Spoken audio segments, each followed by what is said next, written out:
dhowr qodoboo doora ayay xafladdu daaran tahay khaladaad la saxay natiijadoodii khaladaad dhacay oo sax loo waayey natiijadoodii iyo maamulkii oo wax iska bedel ku dhaceen haddaan ku horeeyo maamulka iyo isbeddelkiisa axmed weli ibraahim maxamuud furille oo ahaa guddoomiyaha kooxda xidigaha geeska ahna xubinta ugu shaqada badan leh kooxda markaan ugu shaqada badan leeyahay intayada calashaan wax samaysaa waa badannay inta heestaana waa naga badantay inta wax duubtaa waa badantay laakiin inta wax tunta ayaa yar sababtaasaan leeyahay markaa ugu hawl badan oo haddii 20 heesood la qaado 20 nin baa kala qaaday laakiin nin baa wada tumay saas ugu shaqo batay xubintaasi iyadoo aan gaarin muddadii xildhibaankiisa xubintii kale ee shaqada wadi karaysay oo xasan saleebaan dhuxo guddoomiyihiisa ka horeeyay ayaa si culaysku u yaraado xilkana cid qaada oo gudan karta loogu helo halkaasi aan labadan nin xilka u kala wareejinay inta kale ma xil gudasho laa ee waa odayaashii kooxda qof waliba meel buu ku wanaagsan yahay qof waliba wax buu qaban karaa qof waliba position uu buuxin karayaa jira labadan nin xilka waanu kala wareejinaynaa mid yeeray baan u oranayaa labaduba waa tiirarka waaweyn ee kooxdu ku taagan tahay waana labadii nin ee aasaaska kooxda lahaa iyaga iyo fanaaniin kalaba mas'uuliyaddeeda haba lahaadaan waa lafdhabarta kooxda waa odayaasha kooxda Soomaalidu waxay tiraahdaa meel qoori isugu timi ma qardoofo weydo meesha haddii rag isugu yimaado oo qoori isugu timaado waa la isqardoofayaa waa la isqabanayaa geesaha la isla gelayaa waa la kala cadhoonayaa muddaa la kala maqnaanayaa haddana waa la isku soo noqonayaa waa nin iyo qoodh iyo caadadeed waxbaa la yaabina waa meel rag isugu yimina waxaan wax ka weyn baa ka dhacda xasan baa maanta guddoomiye kooxda ka ah loo codeeyey lagu caloolsayey la soo dhaweynayaa raalli iyo badh aanu ku nahay intii uu soo taray iyo in ka badan inuu tarayana aanu ognahay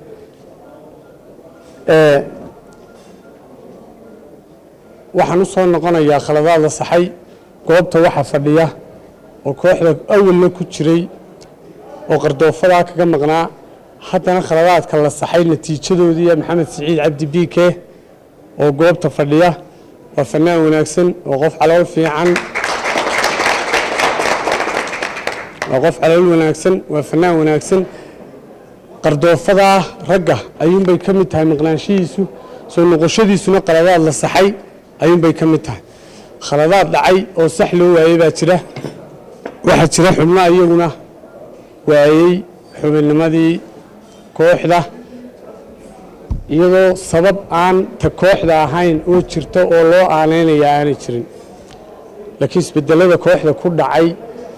ka soo horjeedkeeda iyo afkaarta lagu kala duwan yahay waxaa xubinnimadii ku waayey 3 xubnood oo kooxda ka tirsan gabadh hodan cabdiraxmaan la yidhaah 4 baan u jeedaa fanaanadii yurub iyo nimcaan cabdiraxmaan xasan midna cadaawad gaara looma qabo midna cadho isaga loola jeedayo gaara looma qabo iyo nin yuusuf la yidhaah yuusuf anad oo isna kooxda ka tirsan wax ka baxsan xeerka kooxda oo xubinnimada ay ku waayeen ma jirto wax xeerka kooxda ka baxsan oo qabtayna ma jiro halkaasina waa khaladaad ka dhacay ee ilaa hadda markii saxa loo waayey jawaabteedii noqotay sidan koox ahaan waxaa jira xeer qoran oo warqadihiisu gidaarka guriga ee beyska waa xidigaha geeska ku yaalaan oo marka xasan ku qaldamo xasan qabanaya ومرك أحمد كو قلدما أحمد قمانية ومرك هبلها أي قلدمان هبلها قمانية وعد كمل حداري أنا يشرين بلا أمونه هدو حقرون وأي وحملوا يا لا يشروا ويدو وحكلوا ميا اسمه عملك يسوع جامنته كوح الحدقاء جيسكو فانكا ما بحسنا وكوح فناد وأورجانيزيشن فانكا يوحي لا تحلقة كشقية أرمى السياسات شقاكم لها انت أنا وحنك قبح إياه أنا هذا الكيك كوبية كوحهان يشق ذيله مركلة وحنكو علينا إياه بلا آدم وهدو ميل السوقي ماتو وحلا وضل هذا waan ku dambaynayaa ma kala hadal waayiyo ma kala af waayiyo mararka qaar baan la kala gacan la'aaneyn waddanka baarlamaanka waad aragteen waddanka odayaashiisa istilayo dhalinyaradiisii wax wada yeelatayna dee waaban fiican haddaanan feedha iska tumin waa dadaalaynaada kooxda waxaa lagu soo daray xubno cusub xeerka kooxda fasaxa dhowrkii sanaba mar baa la qaataa waxaa lagu xushaa wixii markaa fan ahaan u qurux badan koox ahaanna wax taraya waxaa lagu soo daray 6 xubnood waxaa ka mid ah nin la yidhaah xuseen kaafi oo fanaana nin la yidhaah axmed aarshe oo fanaana inan barwaaqo la yidhaahdo fanaanada barwaaqo inan asma la yidhaahdo oo fanaanada inan ugbaad la yidhaahdo fanaanada iyo nin maxamed yaro la yidhaah oo nin IT-ya professionalkiisa lagu doortay intaa markan ka gudbo waxaan ku soo wareejinayaa microphone-ka maamulkii kooxda oo goobta fadhiya ummadda ku xidhan kooxda xidigaha geeska fariin baan farayaa kooxdu waa koox idin jecel kalluunku haddii uu badda waayo dibadda kuma noolaan karo waxa uu noloshiisa ku xidhan tahay biyaha badda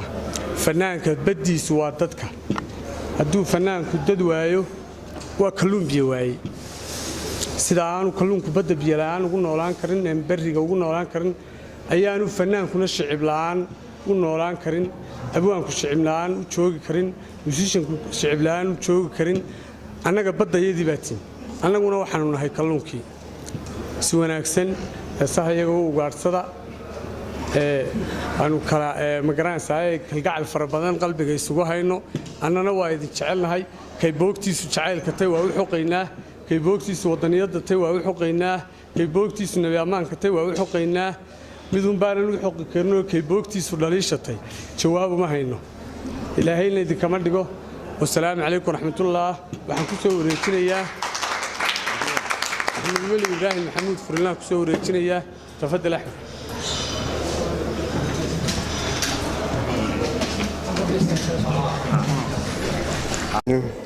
بسم الله الرحمن الرحيم marka hore waxaan salaamayaa maamulka cusub ee xidigaha geeska walaalkay xasan Saleeman Dhuxul Laab Saalax iyo kooxdayda ayaan aad u salaamayaa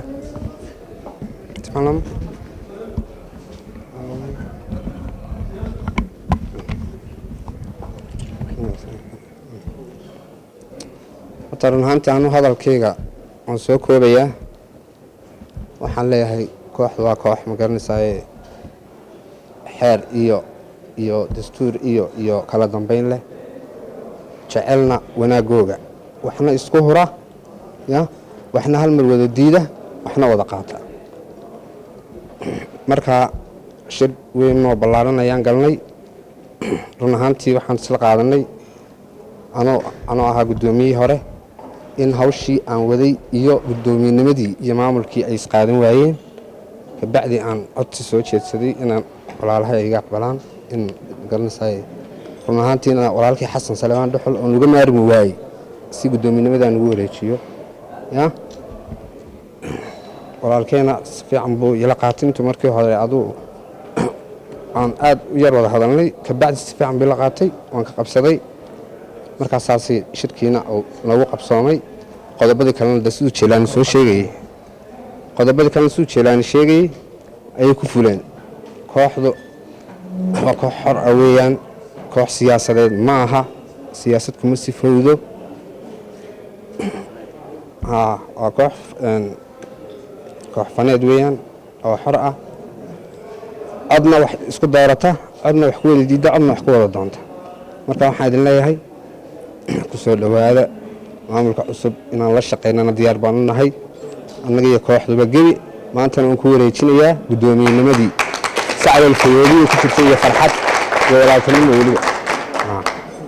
soo dhowaada. السلام عليكم ورحمة الله وبركاته. أفيانك قرنك مستعبد جود أصحابته كوحدة هديها جيسك كحرا بهذا الصحافة ده لما أنت محمد بالله السلام عليكم ورحمة الله وبركاته. ما ها أبد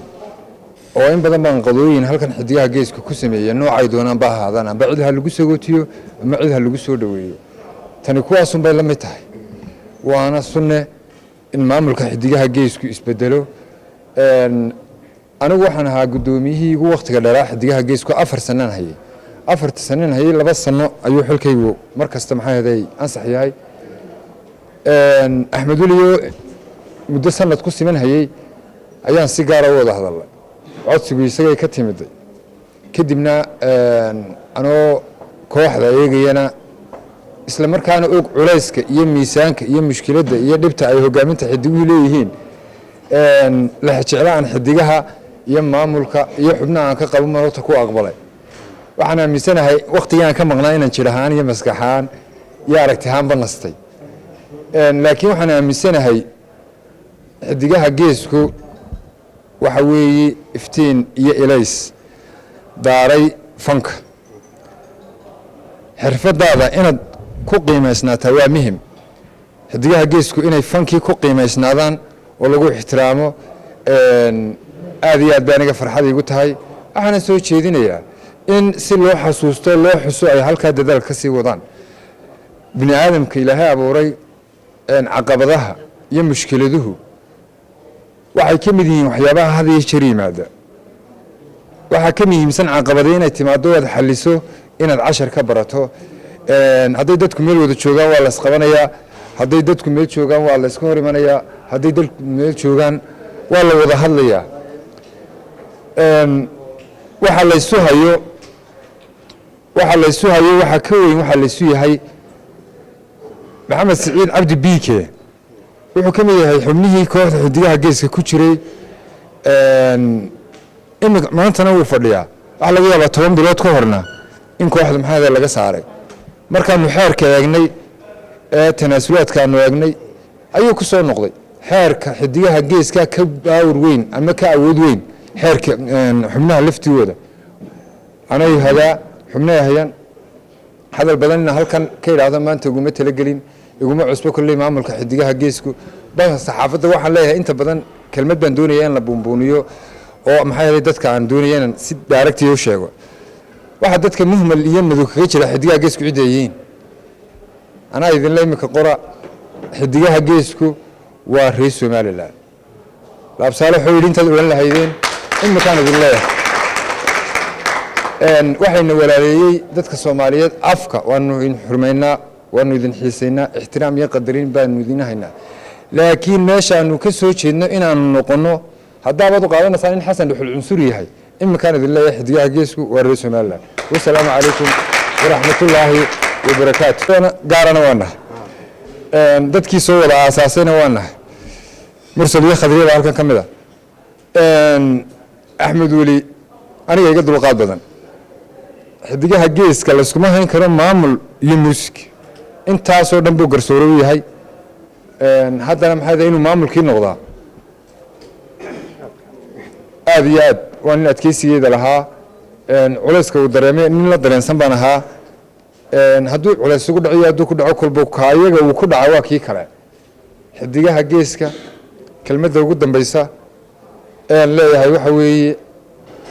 inta aad wada jirtaan ee aad wadar tihiin ayaad hadalhayn iyo dacaayado iyo dhaliilo intaba helaysaan qof waliba intuu dadka ka tilmaaman yahay ayuu dheer yahay marka idinka laftigiinna saxaafadoo saaxiibada ila jooga haddaad aragtaan inay waxoogaa idin xageynayaan macnaheedu ma aha inay idin necab yihiin waa saamayntiinna asalaamu calaykum waraxmatullahi wabarakaatu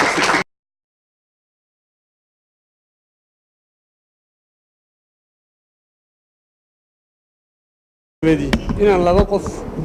iyo laba qof afar erey u idhaahdo ayaan ugu talagalay mudnaantaydana waa iigu gaar mudnaan kooxeedna waa ugu gaar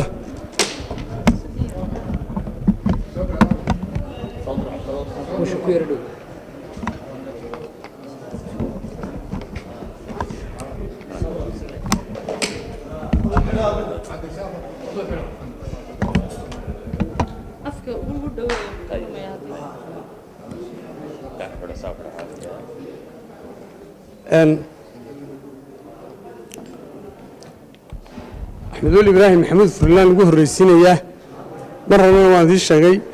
wuxuu tumaa muusika doonna wuxuu leeyahay dabeecaddii qaadka lahayd waxa laga yaabaa anu haddaan tumi lahaa in intaan neerfiso mid iga caydaysiiyaan ku xumayn la deena mid jooglaan u tumi la haddaan doono midka xasan saleebaan dhuxul laydhaa ayaan isna erey u odhanayaa waa shakhsiyad isna qalbi fiican waana nin howlkara halkan lagaga maarmi waayey buu qabaa isna soomaalidu waxay odhan jirtay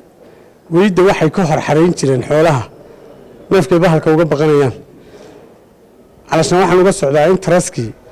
ayaa wuxuu galay in lasoo kala adduunyada lasoo kala horxaraysto ninkaana qofnimadiisa wanaagsan iyo awooddiisa maamul ayaa isagana saaxiibtinimadayada kooxeed xoojinaysa oo ah marka walaalnimada guud meel la dhigo waxaa ka mid ah maxamed axmed bakaal ninka laydhaa cero waa shaksi wanaagsan isu soo dhoweyn fiican tanaasulka iyo dad isu keenidda ka shaqeeya shaqadii ambiyadu qaban jireen dadka kaga dayday buu isna ka mid yahay bini'aadmiga wuu isu soo dhoweeyaa waxaa ka mid ah ninka maxamed siciid cabdi biike laydhaa waa shaksi qalbi fiican waa shaksi wanaagsan ninkaasi waa galbeed cilmigii jiray ninkaasina waa cadceeddii fariinta la faray ninkaasina waa awooddii lagu ciilbaxay ninkaasina waa naftii carshiga laga aqbalay su-aashaasaa igu badatay waa afartan nin dadka kale waan wada jecelay kamaan soo xulanin anigana abaalgaray igu leeyihiin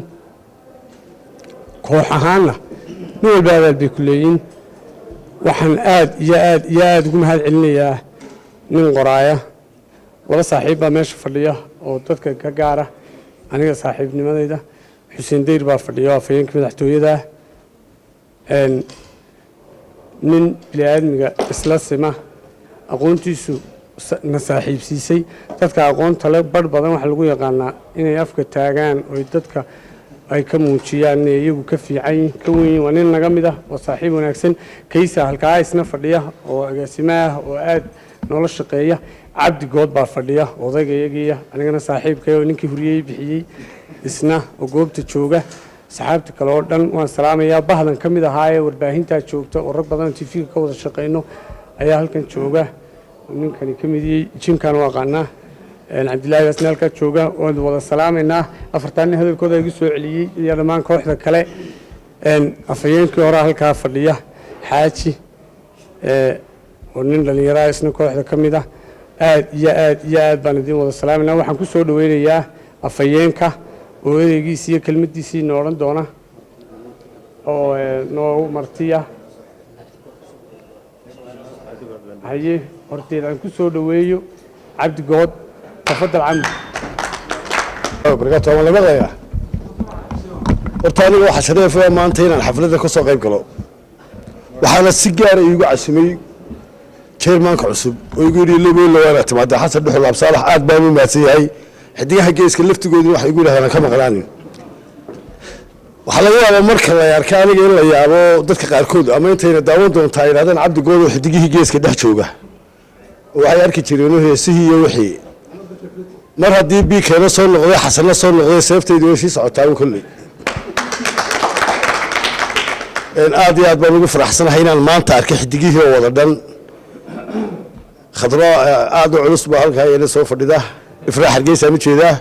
khadra halkan fadhida anigu hablahan salaamaya horta xidigaha geeska waa hablo aad ugu dhabar adeegay inay magaranaysaa xidigaha geeska ka mid noqdaan la-aantoodna aanay ubax noqdin xidigaha geesku midda kaliya maanta halkan ka hela waxay tahay in xidiguhu sharci leeyihiin inay hoggaanno leeyihiin wanaagsan in sharcigoodu wax qabto wax la soo dhaweeyo oo intaynu ka kari laanahay ummadda soomaaliyeed adduunka meel kasta joogto inay intaasoo kala sameeyaan horta intaa xidiguhu maanta garteen inay gartaan mid kalena waan leeyahayoo xasan dhuxul absaalax waa nin run ahaantii marka aanan anigu isaga u hadlaynin aanse ka hadlaya xagga hogaaminimada waxaad doorateen darriyan hogaamiye run markaad doonayno waa nin aad iyo aad iyo aad hawlkar u ah laakiin lexajeclo badan ay ka hayso ma garanaysaa kooxda ninna hadday waxaa lexajecla ka hayso ma xumeeyo waana taynu ka doonayno dadka ma garanaysaa inay maamulaan inay lexajecladaasoo kale yeeshaan sida qaabka la isugu dhaweynayo axmed weli furullo ah muusishanka culays badan haya markuu kari waayo inuu intuu dib ugu noqdo uu yidhahdo warbahashii iga qabta guddoomiyenimadii muusishanimadii ma odhan karo laakiin guddoomiyenimadii iga qabtana waa mid sharaf u ah in laysu tanaasulo dadku way kala qardoofaan waa la ysqabtaa waa la kala tagaa laakiin in hogaamintu ay noqoto mid qurux badan dee mala waxaan malaynaya isku mar bay ka tageen laabsaalax iyo biike haddana waxaad moodaa maanta inuu isku mar ku soo noqdeen taana waxaad arki karaysaa in sharcigii uu shaqaynayo xasan dhuxulna waxaan leeyahay hal mid baan u odhanayaa qaalin laba la siistay baa la yidhi soomaalida waxaa ku imaadaa qaalin laba nirgood lasoo siistay hadda marka horaa laba lasoo siistay nirga wanaag dhanku kufaan ma aha qaalinku marka horaaba laba lasoo siistay marka inaad sii faanisaba ma aha markaa xasan waxaan ku leeyahay qaalinkii labada lasoo siistay baa tahay adna hawshaada halkii ka wad wasalaamatiisa الله رب العالمين والصلاة والسلام على رسول الله شرف ملقي إماموس بيتاي مانتا هالكن إنن كلا قضايو كوحدا كعام بحضي دادك أفك السومالي وكوهد الله وقتين حاضر كعاه أي هذا الهاينتا دايرتا يدالا دحي وان كمي دحي أي هذا قبلانتاي واحد دقاء جيسكا هون ستارس باند oo maanta laba kaclayntii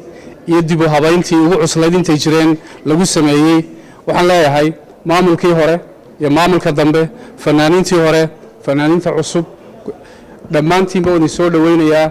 wadajirka iyo isku tiirsanida ayaa dad ku tihiin wadajirka iyo isku tiirsanida ayaa qaranka ku matashaan wadajirka iyo isku tiirsanida iyo isfahanka ayaa afka iyo hidaha iyo dhaqanka inaga dhaxeeya ummadda afka Soomaaliya ku hadasha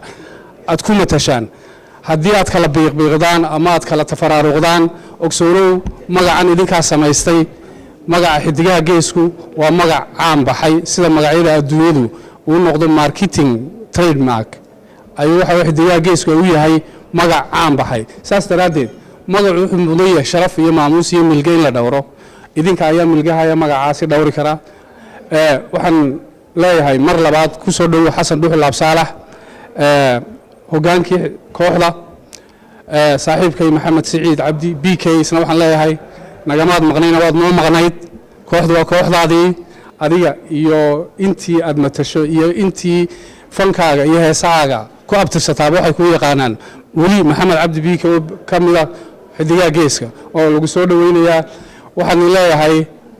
qarankani wuxuu idin hayaa abaal waxa weeyaan kooxdu maaha koox siyaasadeed siyaasadda xor baad ka tihiin xisbina uma xaglisaan xisbina kama xaglisaan qarannimadu waxa weeye waa hu iyo hoy ummadoo dhan ay ku soo hirato saas daraaddeed marka la maqlo xidigaha geeska heesaha wadaninimada ah ee ay qiiradu ku dheehan tahay ee aad qaadaysaan marka la maqlo heesaha wacyigelinta ah ee aad qabyaaladda kaga hadlaysaan marka la maqlo heesaha abaaraha iyo in laysku naxariiso ka hadlaya run ahaantii waa wax lagu faani karo waa darajo aad ka dheer tihiin ama aad kaga mudan tihiin dhammaan inta afka soomaaliga ku hadasha gobol kastay ku nool yihiinba xidigaha geesku iyagoo aan tacab qaran la gelin iyaga oo aan tijaarto aan u hagar bixin ayaga ayaa heerkaa isgaarsiiyey waxaan leeyahay wadajirka aad maanta muujiseen qarankan ayay horta faa'iido u tahay waananu idinku faanaynaa inaad somalilan u dhalateen inaad somalilan ka soo jeedaan qadiyadiinnu xad bay leedahay waata somalilan fankiinnu soomaali oo dhan baa dhegaystaa sidaas daraaddeed waxaan filayaa maadaama aad hargeysa ka aasaasateen hargeysa inay tahay hoygii fanka dadka afka soomaaliga ku hadla sidaas daraaddeed qaranka jamhuuriyadda somalilan wuxuu idin leeyahay waxaad ku mahadsantihiin wixii aad hore ugu soo tiraahdeen erey iyo ficil iyo afba intaa idinka badanna waanu idinka baahannahay dalkeennu maanta wuxuu ku jiraa wacyi aad u adag waxaa jira sicir barar waxaa jira abaaro waxaa jira waxyaabo badan baa jira saas daraaddeed kolley astaantii qarannimada iyo hiilkii qarannimada aad u muujinayseen halkiisii baanu idinka filayn haddaanu xukuumadii nahay maaha macnaheedu noo hiiliya oo annaga mataqaana qaladaad nagu taageera wixii aanu ku qaldannahay waad noo sheegi kartaan diyaar baanu nahay laakiinse taasi waa inay toosin u noqotaa dhaliisha toosinta diyaar baanu nahay marka xidigaha geesku laba kaclayntan dib u habayntan waxaan leeyahay guul baad ka gaari doontaan waxaad noqon doontaan fankiinnu guud ahaanba shanta qaaradood ee adduunka wuu ku fiday laakiinse waxaa iswanaanta wadajirka iskaashiga sidaa aad tihiin ayaa waxaad ku tihiin ummad iyo dastuur koox dastuur leh kala dambayn leh hoggaan leh waanaan idinku hambalyaynayaa dhallinyarta cusub ee fanaaniinta ah ee taalentka ah waxaan leeyahay ku soo dhowaada horumarka aad hiigsanaysaan waxaan ilaahay ka rajaynayaa inuu noqdo midaad ka midha dhalisaan waxaad abuuran kartaan tiyaataro waxaad abuuran kartaan tv-yo waxaad abuuran kartaan shooyo idinka ayaa intiiba haysa waxaad leedihiin musician waxaad leedihiin halabuur baad leedihiin waxaad leedihiin heesaa baad leedihiin gabdho iyo wiilalba saas daraaddeed xidigaha geesku waa astaan qaran ninkii u haysta dhayalow waa astaan qaran astaanta qarankuna waxaa muhiima in la dhowro saas daraaddeed waan idiin ducaynayaa ilaahayna ha idinku rabgalo wasalaamu calaykum waraxmat ullahi wabarakatu